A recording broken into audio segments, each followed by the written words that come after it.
sa'yo. Ano yun, mahal? Nag-away na naman si Bebang at si Lando. Oo. Bakit na naman daw? Kasi, ganito daw ang nangyari. Hoy, magaling na lalaki. Saan ka na naman pupunta? Ang sabi ni Bebang, lalabas lang. Nag-aaya kasi si Thomas ng inuman. Birthday kasi ng anak niya. Ang sabi ni Lando, lagi ka na lang umaalis at umiinom. Sinabihan na kita. Tignan mo ng barkada ang pag-inom. Subukan mo lumabas ngayon. Hindi na kita kakausapin. Ilalak ko ang pinto. Sige, subukan mo. Ang sabi ni Bebang, ang letsugas. Talagang umalis nga. So, ayun, umalis pa rin si Lando at nakipag-inuman.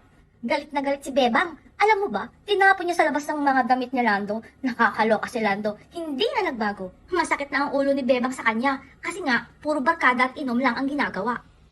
Baka naman gusto lang mag-chill ni Lando. Bakit mo kinakampihan si Lando? Bakit? Tama ba ang ginawa niya? Bakit? Gagawin mo din ba yun, ha?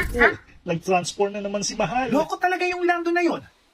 Hindi na natuto. Dapat, nakikinig siya kay Bebang. Di ba, Mahal? Mali talaga yung si Lando. Sinabi mo pa, mahal. Mali talaga si Lando. Dapat family na lang niya ang inaasikaso niya. Ewan ko ba din?